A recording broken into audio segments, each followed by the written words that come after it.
Hello friends, मैं रोहित कुमार आप सबको अपना यूट्यूब चैनल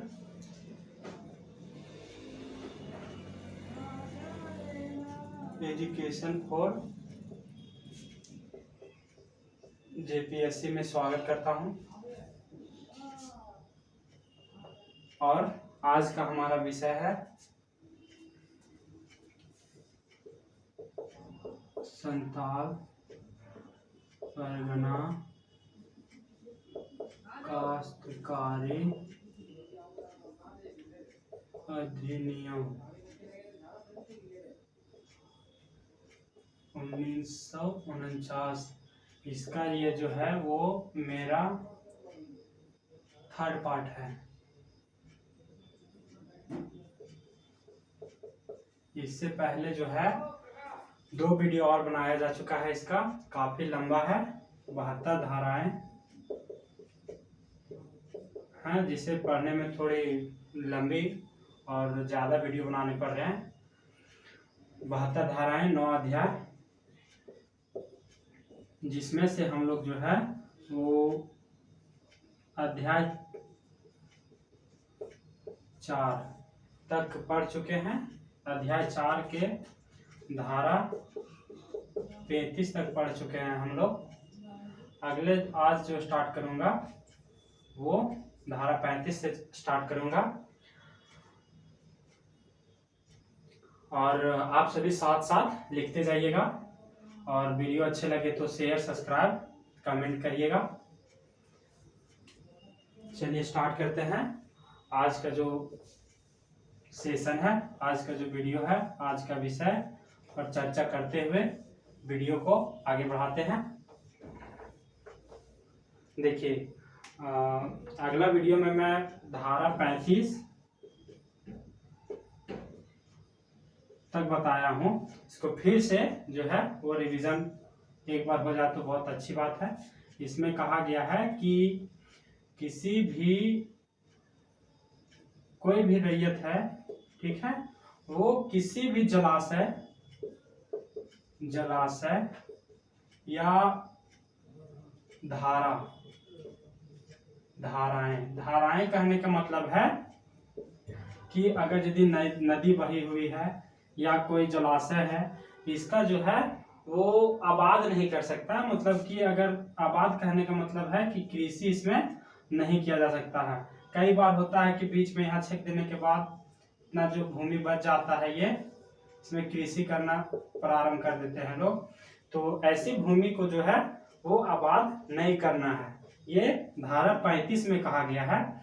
और अगले 36 धारा जो है उसमें इसी बात को आगे बढ़ाया गया है कि कोई जलाशय हो या धाराएं हो या शमशान हो, शमशान घाट, कब्रिस्तान हो, और इसके साथ साथ जो है वो रोड यानी सड़क, इन सबको जो है कोई व्यक्ति अगर यदि बंदोबस्त कराना चाहे, इसकी बंदोबस्ती कराना चाहे तो ये नहीं होगा। उपायुक्त इसकी सहमति नहीं देंगे, और उपायुक्त के सहमति के बिना कोई भी खाली जोत, देखिए अध्याय 4 में जो है वो खाली जोत,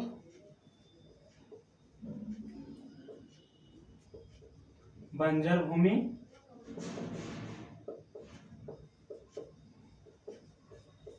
की बंदोबस्ती इस अध्याय में रखा गया है। तो इन सभी चीजों का जो है वो बंदोबस्त नहीं किया जाएगा, ठीक है। अब अगला धारा जो हम लोग स्टार्ट करेंगे, ये पिछले वीडियो में मैं बता चुका हूँ। अगला जो धारा हम लोग स्टार्ट करेंगे वो धारा 37 होगा। धारा 37 में जो हम लोग पढ़ेंगे,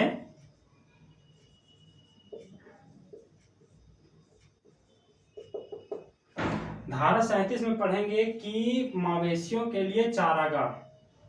मतलब ये हुआ कि रैयत का मवेशी चराने का अधिकार दिया गया है। कोई भी गांव में मवेशी चराने का अधिकार। मवेशी चराने का अधिकार इसमें कहा गया है कि कोई भी रैयत जो है किसी गांव का, वो मान लिया जाए ये गांव है, इसमें जो निवास करते हैं रैयत, वो सरकार द्वारा जो है वो कुछ भूमि को जो है वो चारागाह के लिए अभिलेखित कर देता है कि इसमें जो है सिर्फ और सिर्फ मवेशियों को चराया जाएगा। और इसका उद्देश्य भिन्न भिन्न हो सकता है छोड़ने का। हो सकता है कि वन क्षेत्र की वृद्धि करना, वन क्षेत्र की वृद्धि करना। कहने का मतलब है अभी अगर यदि 2% भूमि पर वन है, ठीक है, और इसे बढ़ाया जाए तो कोई भी रैयत अपना भूमि नहीं देगा। इसके लिए क्या है कि चारागाह भूमि जो छोड़ा गया है सरकार द्वारा, इसकी बंदोबस्ती नहीं की गई है, इसमें बढ़ा दिया जाएगा। मान लिया जाए ये 1% और वृद्धि कर दिया गया, तो इन भूमि में जो है वो मवेशी चराया जा सकता है, चराने का अधिकार दिया गया है। अब इसी के आगे जो है, इसमें इस धारा में यही चीज कहा गया है। अब धारा जो है 38 जो है, धारा 38 की बात करें अगर यदि हम लोग, तो चारागाह का आबाद नहीं किया जाना, आबाद नहीं किया जाना। देखिए इसमें एक थोड़ा वीवीआई टर्म भी है। क्या है कि अगर यदि कोई गांव है, ठीक है, गांव में तो मवेशी चराने का अधिकार दे दिया गया है, तो कुछ लोग क्या करते हैं कि मान लिया जाए ये पूरा गांव में जो भूमि चारागाह के लिए छोड़ा गया है, वो क्या करते हैं कि अपने रैयती भूमि, मान लिया जाए ये एक रैयत का रैयती भूमि है, ठीक है, तो ये भूमि के आसपास अगर यदि कोई भूमि चारागाह वाला आ जाता है तो इसमें भी खेती करना प्रारंभ कर देते हैं, ठीक है, तो ये कानूनन एक अपराध माना जाएगा। चूंकि ये जो सरकार जमीन को यानी भूमि को जो छोड़े हैं चारागाह के लिए, वो अपने कुछ उद्देश्यों के लिए छोड़े हैं, इसकी बंदोबस्ती भी नहीं की जाएगी और इसको इसमें अपना आबाद नहीं करना, यानी खेती बाड़ी या किसी भी प्रोजेक्ट के लिए इसको यूज नहीं करना है। इसका यूज सिर्फ सरकार कर सकता है। सरकार राज्य सरकार जो निर्देश देंगे उस पर इसका यूज किया जाएगा, बाकी इसको चारागाह के तौर पर ही यूज किया जाएगा। इसमें वीवीआई टर्म ये है कि प्रत्येक गांव में मान लिया जाए इसका एरिया जो है, इसका क्षेत्रफल जो है वो 1000 वर्ग किलोमीटर है, ठीक है, तो 1000 वर्ग किलोमीटर में मिनिमम जो है न्यूनतम कम से कम प्रत्येक गांव में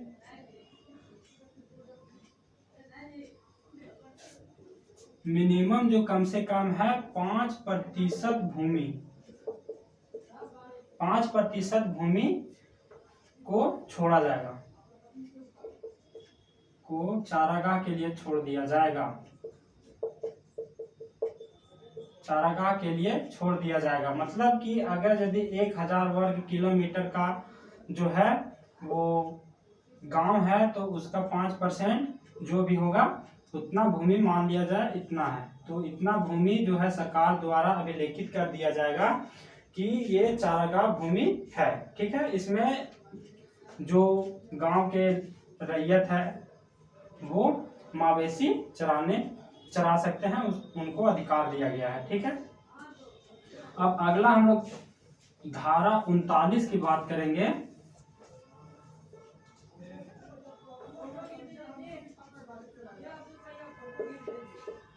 धारा 39 की अगर यदि बात करेंगे तो इसमें जो कहा गया है कि आप सभी देखते होंगे किसी गांव में जो है, मान लिया जाए ये गांव है, तो यहाँ जो कि एक सरकारी भूमि रहता है या फिर जिसको गांव में कहा जाता है गैर मजरूआ, ठीक है।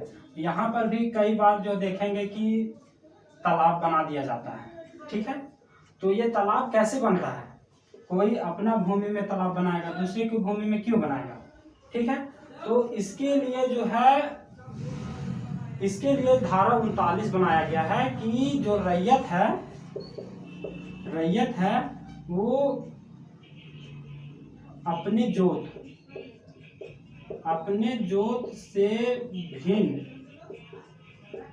भूमि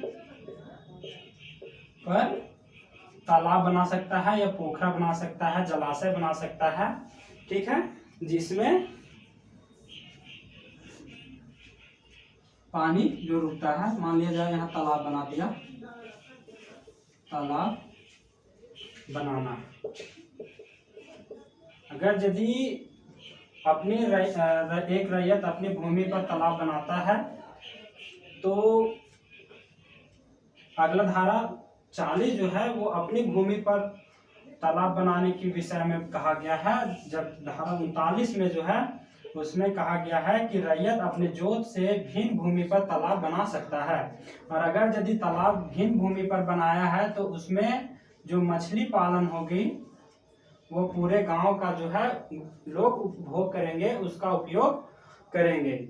और ये जो तालाब बनाएगा कोई रैयत, तो वो पहले जमींदार से अनुमति लेगा। जमींदार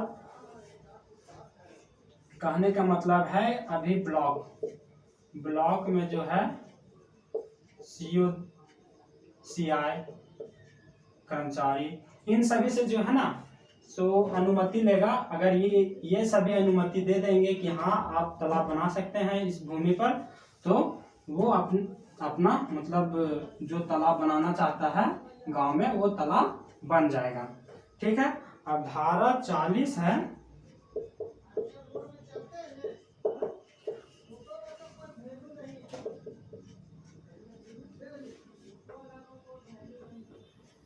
धारा 40 में जो कहा गया है खास भूमि पर, खास जोत या खास भूमि पर तालाब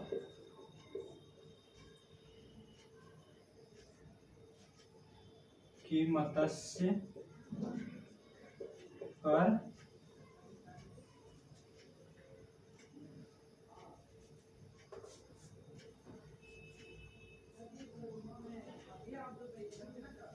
खास जोत पर तालाब के मत्स्य पर कोई हस्तक्षेप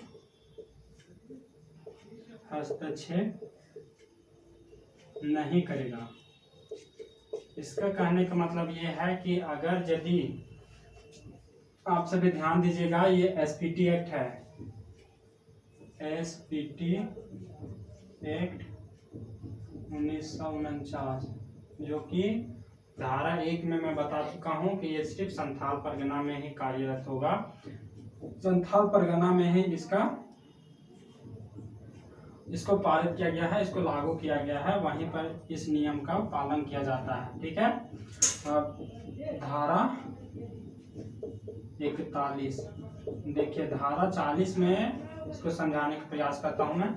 अगर यदि कोई रैयत अपनी भूमि पर तालाब बनाता है, मान लिया जाए ये रैयती भूमि है, ठीक है, रैयत का रैयती भूमि है और इस पर तालाब बना दिया और मत्स्य पालन करता है, ठीक है। तो मत्स्य पालन जो कर रहा है उस मछली पर सिर्फ और सिर्फ इस रैयत का ही क्या होगा, अधिकार होगा। बाकी कोई दूसरे गांव वाले जो है, मान लिया जाए दूसरे रैयत है, तो इन सब का कोई अधिकार इस तालाब के मत्स्य पर नहीं होगा या ना ही ये तालाब पर होगा, ठीक है। ये चीज धारा 40 में कहा गया है। अब धारा 41 की बात करें अगर यदि हम लोग, आप सभी लिख लिए होंगे, साथ साथ लिखते जाइएगा। वीडियो अच्छे लगे तो शेयर सब्सक्राइब भी करिए, कमेंट करें। धारा 41 ये जो है वो पूछा गया है, VVI है, ठीक है। ये पिछले वर्ष मतलब जो प्रीवियस ईयर क्वेश्चन आप जब देखेंगे तो धारा 41 जो है वो पूछा जा चुका है। धारा 41 में कहा गया है किसी पहाड़िया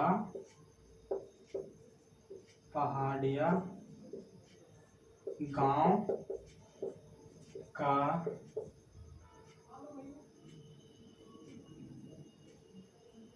किसी गांव का बंजर भूमि या खाली जोत जो है, खाली जोत जो है, किसी गांव का बंजर भूमि या खाली जोत सिर्फ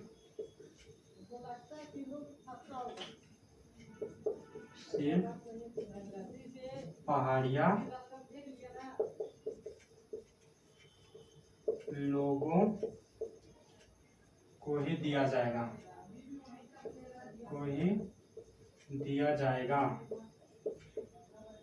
इसमें कहने का मतलब है कि अगर यदि पहाड़िया लोग हैं तभी उसको बंदोबस्ती किया जाएगा। अगर यदि गैर पहाड़िया लोग हैं, गैर पहाड़िया,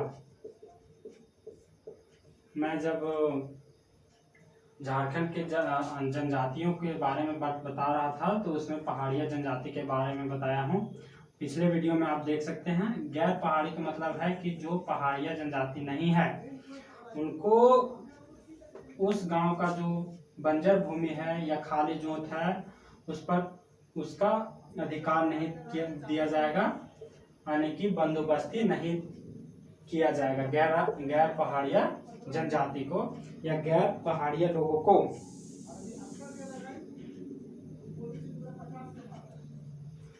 अब देखिए पहाड़िया गांव से क्या समझते हैं। देखिए पहाड़िया गांव का मतलब ये हुआ कि उपायुक्त का बहुत पावर होता है इन सब कानूनों में, अधिनियमों में। देखिए पहाड़िया गांव जो है, ठीक है, वो संथाल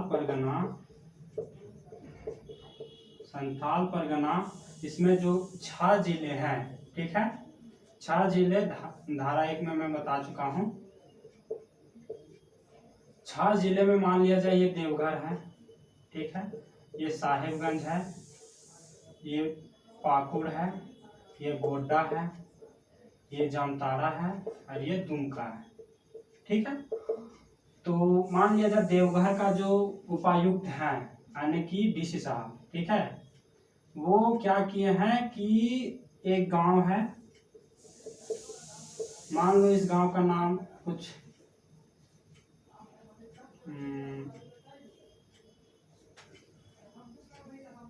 भी रहे, ठीक है, और इस गांव को जो है, इस जो उपायुक्त होंगे इस जिले के, इस गांव को अगर यदि पहाड़िया गांव घोषित कर दिए हैं, लिखित कर दिए हैं, सिर्फ कहने से नहीं, ठीक है, अभी का अदालत जो है वो लिखित देखता है, मौखिक नहीं, ठीक है, इसलिए लिखित रूप से अगर कह दिए हैं कि ये गांव जो पहाड़िया गांव है तो सिर्फ इस गांव का बंदोबस्ती जो है वो इस गांव में जो बंजर भूमि होंगे या खाली जोत होंगे उसका बंदोबस्ती जो है वो सिर्फ पहाड़िया लोगों को ही दिया जाएगा, बंदोबस्ती उन्हीं लोग को किया जाएगा। बल्कि यहाँ अगर यदि गैर पहाड़िया लोग हैं,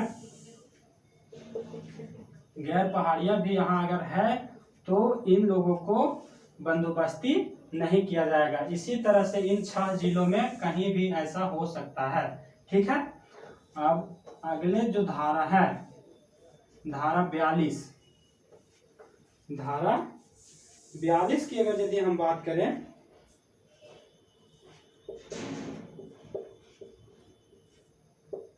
धारा 42 में कहा गया है कि वैसे व्यक्ति को बेदखल करना, मान लिया जाए ये रहती भूमि है, ठीक है, ये सामू का राम का रहती भूमि है, ठीक है, और इधर समझ लो ये मोहन है, मोहन है, ये अपने बल पर इसके इतना भूमि पर कब्जा कर लिया।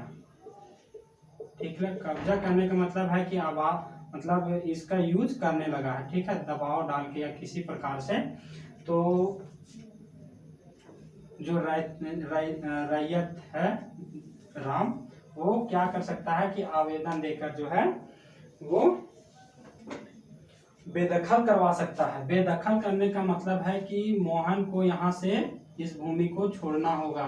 ये रहती भूमि राम का है, तो इसके लिए जो है वो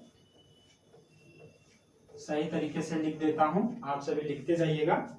इसमें कहा गया है कि उस व्यक्ति को बेदखल करना,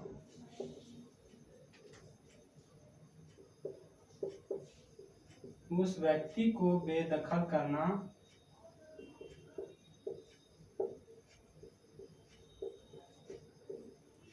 बेदखल करना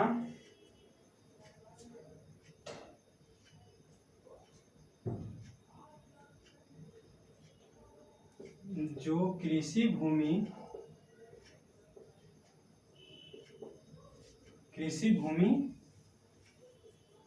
का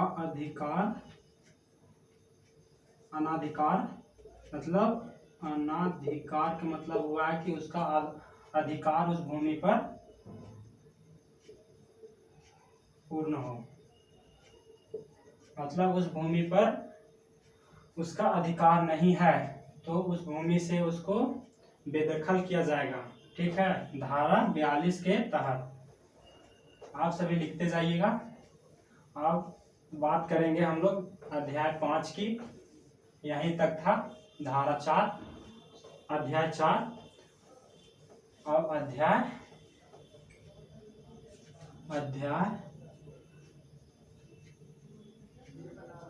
5, इसमें है जो लिखा गया है इस लेसन में जो है वो लगान है।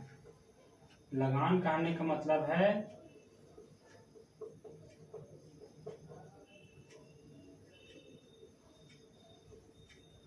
लगान कहने का मतलब है कि सरकार को आप लगान किस तरीके से देंगे, कौन लोग जो है वो लगान देंगे, ये सब कोई मतलब इस तरह से जो प्रश्न है इन सब की चर्चा अध्याय 5 में किया गया है।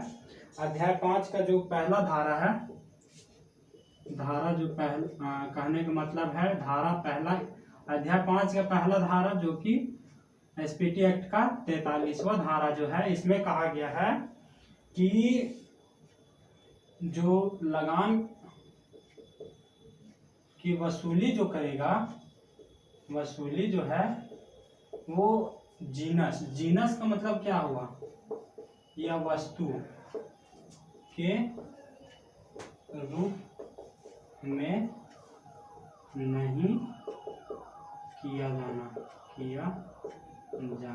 मान लिया जाए कि ये एक रैयत का भूमि है, इसमें धान लगाया है, धान सरसों लगाया है।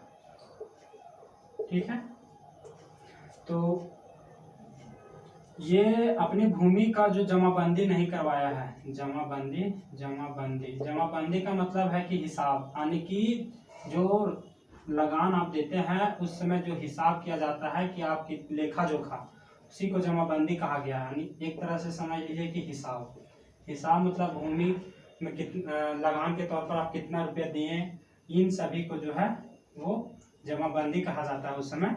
तो ये धान लगाए हैं और आप 5 साल से जो है इसका लगान चुकता नहीं किए हैं, तो जो जमींदार जो होंगे वो लगान वसूली धान को नहीं लेंगे, सरसों को नहीं लेंगे। कहने का मतलब ये हुआ कि जो इस भूमि पर फसल लगाया गया है उसका सीधे तरीका से नहीं लेंगे। कहने का मतलब है धान को वो काट के नहीं ले जाएंगे, सरसों को काट के ले नहीं जाएंगे, जीनस के रूप में नहीं, मतलब कोई भी फसल अगर लगाया गया है तो फसल वो काट के नहीं ले जाएंगे, सीधा सीधी उन्हें लगान के तौर पर जो रुपए के तौर पर पे करते हैं वो सीधा सीधे आपको जमा करने होंगे, नहीं तो अगला जो इसका बंदोबस्ती है या किसी तरह का जो लगान की भी अधिकतम और न्यूनतम जो है वो समय सीमा तय किया हुआ रहता है कि इतना समय के बाद आपको अगर यदि लगान नहीं चुकाएंगे तो आपका भूमि ले लिया जाएगा। तो आपका वसूली जो है वो जिनस या वस्तु के रूप में नहीं लिया जाएगा। धारा 44 में भी यही कहा गया है, ठीक है। और धारा 45 की बात करें तो धारा 45 में अगर यदि हम लोग बात करें तो धारा 45 में है कि आप अगर यदि लगान भरना चाहते हैं, ठीक है, धारा 45 आप अगर यदि लगान देना चाहते हैं तो मनी ऑर्डर द्वारा जो है वो मनी ऑर्डर द्वारा जो है लगान की चुकती किया जा सकता है, किया जाएगा। या मनी ऑर्डर डाक मनी ऑर्डर के द्वारा जो है लगान की चुकती कर सकते हैं। धारा 46 में कहा गया है,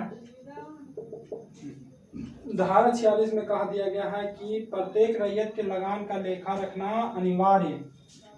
प्रत्येक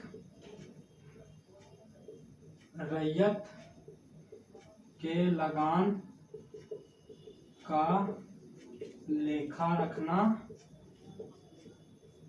अनिवार्य होगा।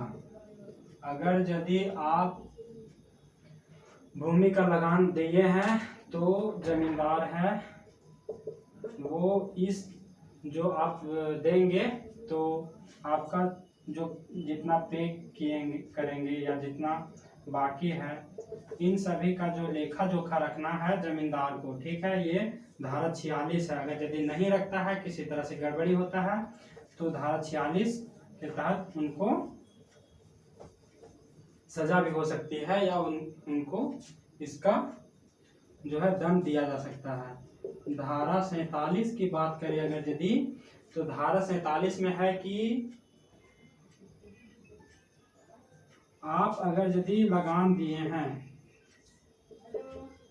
तो आपको रसीद उसी समय ले लेना है, ठीक है। कि आप अगर यदि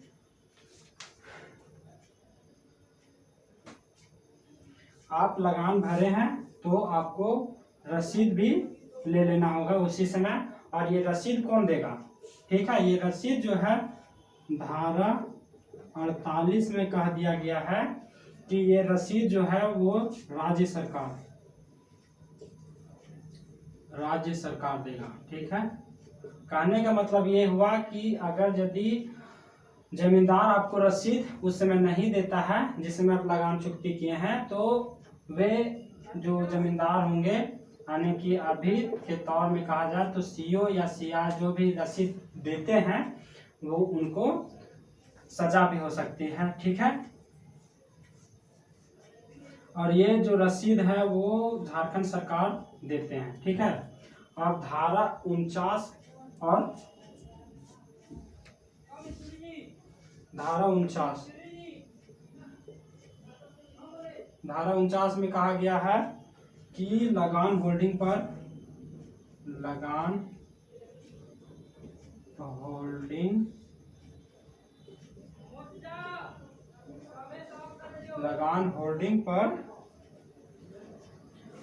प्रथम प्रभार होगा,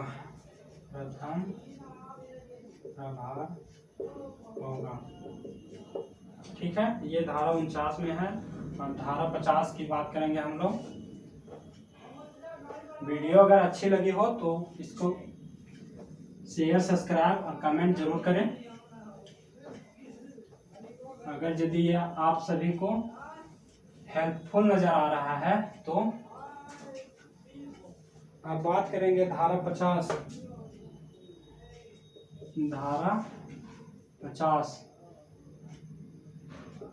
देखिए धारा 50 में जो है वो कहा गया है कि विशिष्ट कारणों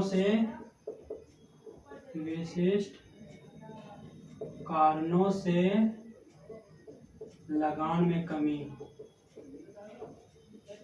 लगान में कमी। देखिए जमींदार आपके, मान लिया जाए ये एक भूमि है एक रैयत का, ये चीज जानना बहुत जरूरी है कि उपायुक्त आपके भूमि का जो लगान है वो कब कर पाएंगे। ठीक है,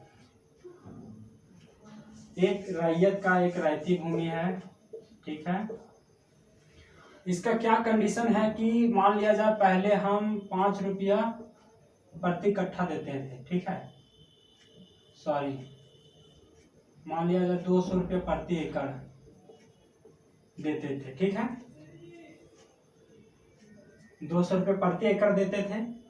इसमें किन किन कारणों से जो है इसका जो लगान दर है, मान लिया जाए 200 एकड़ प्रति एकड़ है तो 100 रुपये प्रति एकड़ जो उपायुक्त है वो कब करेंगे, किन कंडीशन में।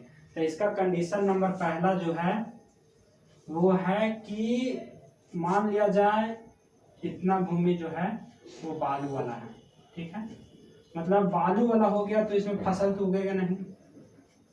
तो पहला कंडीशन है कि अगर यदि आपका भूमि जो आप बंदोबस्त कराए हैं रैयती भूमि है वो बालू वाला है, तो उसमें पहला कंडीशन है कि तब जो है वो उपायुक्त जो है इसका जो लगान दर है कम कर सकते हैं, कम कर सकते हैं, ये सकते हैं का मतलब ये हुआ कि ये डिपेंड करेगा उपायुक्त के माइंड पर, ठीक है, इसलिए बोलते हैं जॉब लीजिए एकदम खतरनाक वाला जिसमें आपका मतलब आप जो कार्य करें वो सबसे बेस्ट हो, ठीक है। और दूसरा कारण है कि अगर यदि मान लिया जाए ये टाण है, टाण ये सिर्फ कहने के लिए बता रहा हूँ, खेत भी हो सकता है, इसमें जो वर्णन किया गया है वो भूमि किया गया है, भूमि मतलब टाण खेत 1 नंबर 2 नंबर भूमि ये सभी हो सकते हैं। अगर यदि वहाँ सिंचाई की व्यवस्था नहीं है, सिंचाई की व्यवस्था नहीं है तो कोई भी रैयत अपना जब यहाँ फसल उगेगा नहीं या किसी तरह का उपयोग नहीं कर पाएगा तो लगान देने में असमर्थ हो जाएगा। इसके लिए क्या करना है कि जमींदार को आवेदन देना है, ठीक है।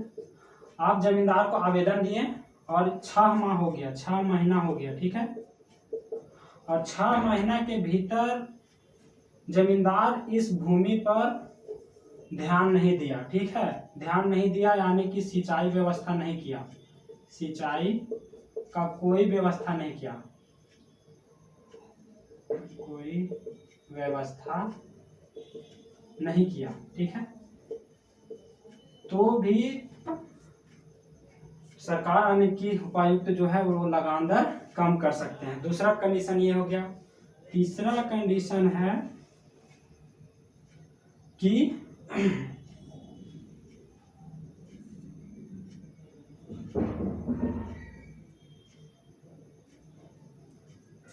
मान लिया जाए आप यहाँ पर कोई खाद्यान्न फसल लगाए हैं, इस भूमि पर मान लिया जाए आप मक्का लगाए हैं, ठीक है, और उस समय जिस समय लगाए उसमें बाजार मूल्य था 10 रुपया प्रति केजी, ठीक है, और आप लगाएं मक्का तैयार हो गया है आपको बेचना है और उस तरह से अगर यदि 1 रुपया प्रति केजी हो गया या फिर 2 रुपये प्रति केजी, मतलब आपको ज़्यादा घाटा हो गया है बाजार मूल्य में। ऐसा नहीं कि आप 1 एकड़ में लगाएं और आधा घर में रख लिए, ठीक है, और आधा बेचे और उसमें हानि हो गया, तो इस तरह से सरकार कोई ध्यान नहीं दे सकती। बाजार मूल्य जो है वो फिक्स किया जाता है, बाजार मूल्य के तहत जो है वो अगर उपायुक्त को लगा कि बाजार मूल्य में कमी है, लगान नहीं भर सकते, तो भी लगान दर कम कर सकते हैं। इसमें ये कहा गया है। धारा 51 में क्या कहा गया है वो देखिए। हम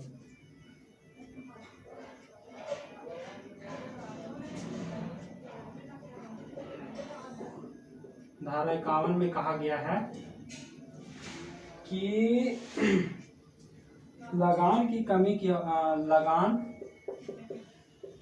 कमी की अवधि,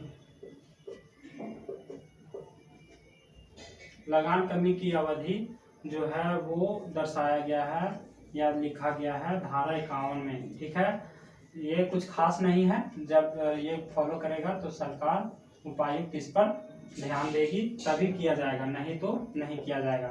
कोई धारा 52 की बात करें, धारा 52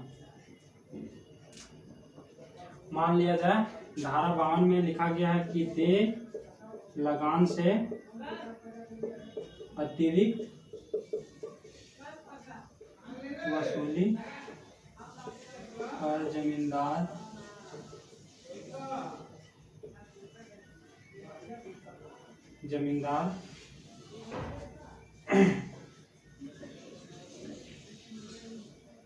को दंड दिया जाएगा। को दंड कहने का मतलब ये हुआ कि इस भूमि का जो है वो खेवट खतियान में जो दर्ज किया गया है वो 5 रुपया प्रति कट्ठा है।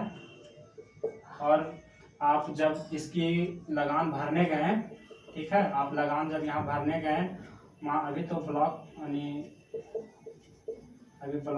यानी कि प्रखंड स्तर पर जो है सीओ ही है मेन, अभी जमींदार का भूमिका निभा रहा है। तो ये जो सीओ जो है वो कह देंगे कि हम 5 रुपये नहीं बल्कि 7 रुपये प्रति कट्ठा देंगे। ठीक है, आपका खेवट खतियान में जो है 5 रुपये प्रति कट्ठा है। आप पिछले जो जमाबंदी करवाते आए हैं 5 रुपये प्रति कट्ठा है, और आप अगर यदि 7 रुपये प्रति कट्ठा मांग रहे हैं तब पहले तो है कि आप उसका रीजन मतलब कि क्या कारण पूछेंगे। और कारण कोई खास कारण ना हो या लिखित कारण ना हो तो,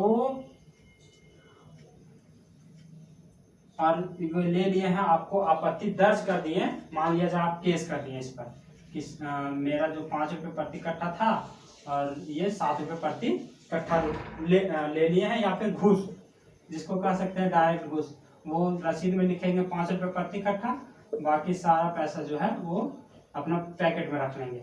तो इस तरह से अगर यदि आप आपत्ति दर्ज कराते हैं, ठीक है, सीओ के खिलाफ या जमींदार के खिलाफ, तो जो सीओ है यानी कि जमींदार है उसको 500 रुपया अर्थदंड लगाया जाएगा, अर्थदंड, और लगभग 3 महीना के लिए जेल भी हो सकता है, हो सकता है। देखिए इसमें पूरा सरकार कितना होशियार है। इसमें ये लिखा है कि हो सकता है, मतलब कि आप अगर घूस लेते किसी को पकड़ लिए हैं और आप केस कर दिए हैं तो वे अदालत में 500 रुपया अर्थदंड देकर भी छूट सकता है। ठीक है, और दूसरा कि अगर यदि ये जो है वो ये कंडीशन जो है वो जो न्यायालय का जो न्यायाधीश है उसके मस्तिष्क पर जाता है कि वो क्या कराएंगे। ठीक है, मान लिया घूस अगर घूस लिए हैं 5,000 और एक ले लिया है 5 लाख, तो इस कंडीशन में जो है वो न्यायाधीश इसका विचार करेंगे कि उन्हें क्या करना चाहिए। ठीक है, 3 महीना का जेल भी हो सकता है या 500 रुपया अर्थदंड लगाया जा सकता है, ये धारा 52 में कहा गया है। ठीक है, अब धारा 53 जो है वो अगला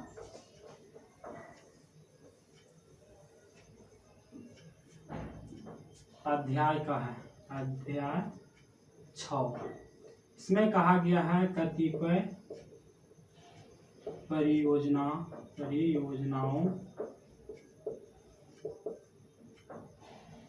के लिए भूमि का अधिग्रहण,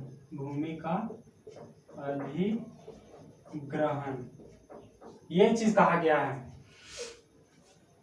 कतिपय का मतलब इसमें बहुत कड़े शब्दों का उपयोग किया गया है। कतिपय का मतलब आप समझ सकते हैं कुछ परियोजनाओं के लिए जो है वो जमींदार जमींदार जो है वो रैयती भूमि भी हो तो भी वो ले सकते हैं। ठीक है, कुछ परियोजना, मान लिया सड़क बना रहे हैं, ठीक है, ये सड़क सीधी जाना है, ठीक है, यहाँ पर आपका भूमि आ जाता है, तो सरकार जो है यानी कि जमींदार आपका ये भूमि को ले सकते हैं। ठीक है, तो इन मतलब और भी कुछ कंडीशंस हैं, किन किन कारणों से ले सकते हैं और किस तरह से ले सकते हैं, वो किस अधिनियम के तहत ले सकते हैं, ये सभी मैं अगले वीडियो में मैं बताऊंगा। अध्याय 6 से मैं अगला वीडियो प्रारंभ करूंगा। तो वीडियो कैसी लगी हो शेयर और सब्सक्राइब करें, कमेंट करके बताएं कि कैसी लगी हो। और अगले जो धारा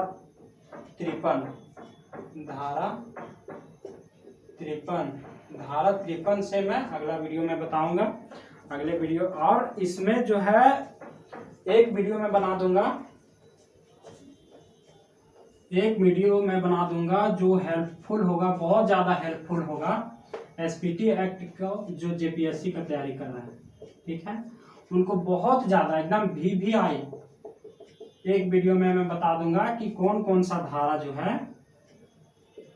आपको ज़्यादा ध्यान में रखना है। ठीक है, वैसे तो मैं हर जो VVI है उसमें मैं इस वीडियो में बता चुका हूं कि ये VVI है, लेकिन जो प्रीवियस ईयर क्वेश्चंस है उसके आधार पर मैं बता दूंगा कि कौन कौन सा जो धारा है वो VVI है और किस तरह से का क्वेश्चन पूछा जाता है।